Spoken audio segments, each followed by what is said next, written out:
Scavenged and stripped of all your few new augmentations, bleeding and without much time, you find yourself running down an alley, escaping your captors. What is your next move?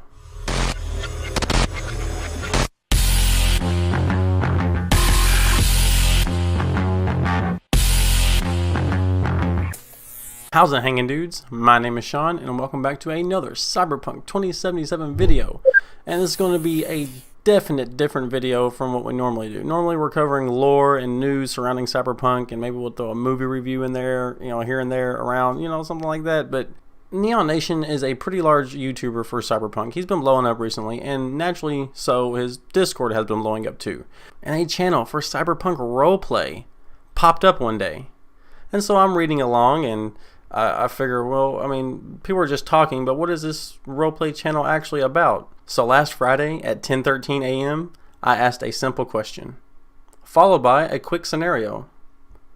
Now, at first, not much happened. There wasn't very many takers. I wasn't 100% sure if everyone was on board or not, but it soon turned into something that was very fun. Now, this particular scenario actually will be covered over a couple different people, and this is all new, and we're all just kind of, experimenting and having a little bit of fun here. And, not everything is accurate 100% with Cyberpunk lore and stuff like that. We're just throwing out ideas and just kind of, winging it and kind of having a little, again, just a little bit of fun, right? So when we get into these scenarios and how they all play out, if everything's not 100% accurate, or, if people misspeak, or, there's some typos here and there, it just happens. We're going so fast and we're having so much fun, and I hope you guys have fun too while we read through this. And if you want to get down and nerdy with us, hop on in there. We'll have fun with this. We'll do this a lot. I'm not the only one who's I guess playing Dungeon Master. I guess, what is it called for Cyberpunk? Oh, I need to look that up. I've never really played the tabletop game actually for Cyberpunk. I was just seeing my cousins play it back in the day and stuff like that. But without further ado, let's go ahead and jump in. After the video, if you guys think I deserved it, if I did a good job, make sure you like and subscribe. I welcome everybody. Everybody's welcome here. Alright, so let's see where this scenario takes us. Scavenged and stripped of all your few new augmentations, bleeding and without much time, you find yourself running down an alley, escaping your captors. What is your next move? So we have our first contender, Sly Parker. In my case, I would try to find a good hiding spot where people might be able to patch me up and hide me for a night. I then will repay the bar/inn owner by washing the dishes and helping.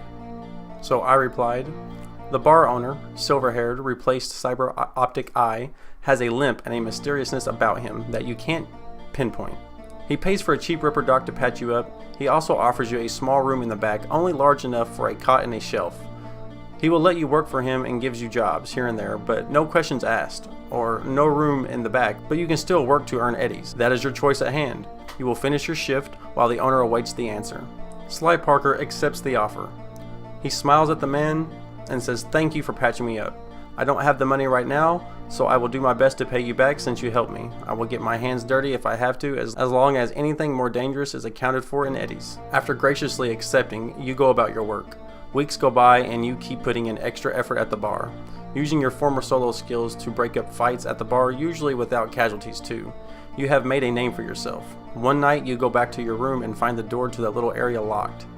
It's time. The silver-haired man is standing behind you. His eye lights up and seems to spin a bit. Perhaps he is analyzing your demeanor. He begins to walk away. Do you follow him or finally cut ties now that you have saved up some eddies? I cut ties with the man, and I leave him a fair sum of 60 eddies on the bar table along with a small thank you for the kindness. I then make my way out in search of making a few connections to either make a better living for myself or try the lifestyle of adrenaline. The questline of the silver-haired man has been dropped. What secrets he had may never be known. You have laid low, but you know those scavengers will still be after you. You know a guy who can get you a good deal on weapons, and all you have is a shoddy pistol. However, if you trek across town, you have a target on your back as the high-level cyber scanner bot, which every gang has at least one around town, can read your biomon from afar. So do you take the alley and go have a fake biomon put in so you can walk freely? Or do you chance it and lead the scavenger right to your connection? Sly Parker has yet to respond, so while we wait, let's see how the other scenario turned out.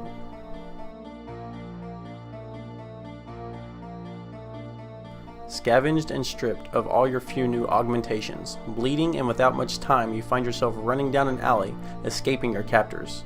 What is your next move? Mad Hatter responds, coughs blood.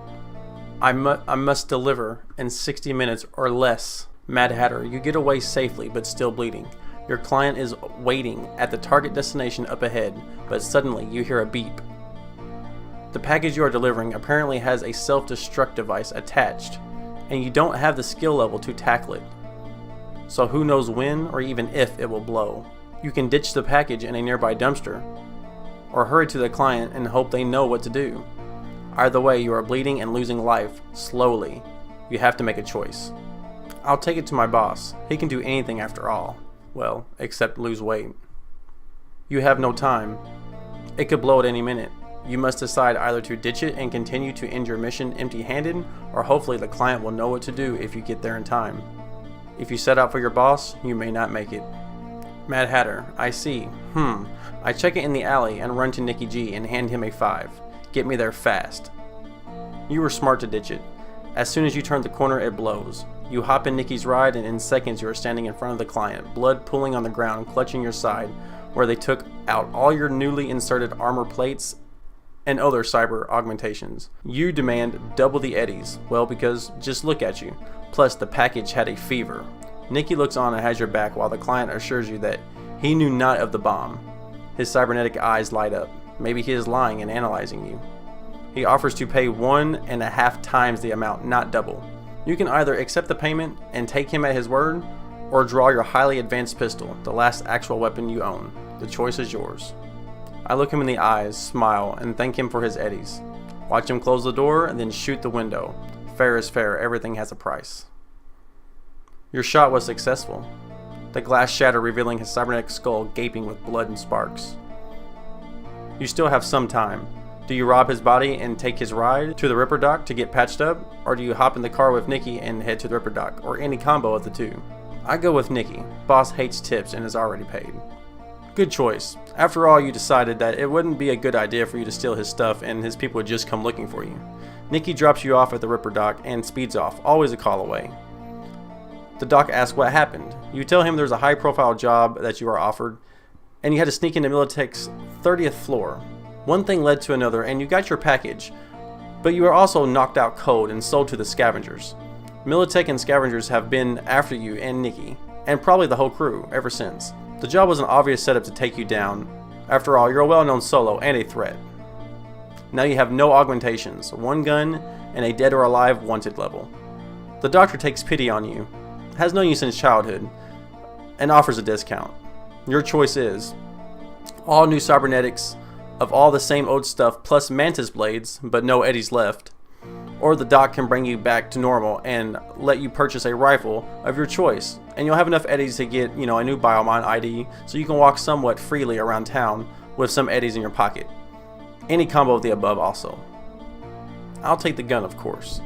Back to your old cyber self, decent netrunner skills and a number of optic settings, as well as thin, cheap but sturdy chrome bulletproof armor that lies just beneath the skin. The doc hooks you up with a new Biomon ID, so now you are virtually unseen. Time to find out where you set up in the first place, but first the weapon. Do you want a mini Gatling gun capable of 400 rounds per minute that automatically tracks and hits weak points that are frontal facing? Or do you want a semi-automatic rifle with a shotgun attachment and built-in bullet obstacle curve technology? Mad Hatter ends the quest. I just want to deliver pizza. It's all that's important to me. Quest line has ended. As of yet, nobody has replied, so this is to be continued. This concludes tonight's experimental Cyberpunk Discord roleplay. And yes, if I ever invoked any percentages or anything like that, I did have a die, and the first half 1 through 3, second half 4 through 6, 50-50, stuff like that. So yes, everybody got a fair shake, and I really enjoyed it. I hope you guys enjoyed it. I hope you guys had fun with this. If you guys wanted to hop in, feel free. All you can do is go to Neon Arcade, and his link is there. We'll have a great time. That's all I got for you guys today. If we get some more scenarios that are kind of interesting, kind of cool, maybe we'll do another video like this. So when you fall asleep, if you shoot the sheep instead of counting them, make sure you like and subscribe. And until next time, piss off. 2 to the 1 to the 1 to the 3. I like good pussy and I like good trees. Smoke so much weed what you wouldn't believe. And I get more ass than a toilet seat. 3 to the 1, from the 1 to the 3. I met a bad bitch last night in the D. Let me tell you how I made her leave with me. Conversation and Hennessy. I've been to the motherfucking mountain.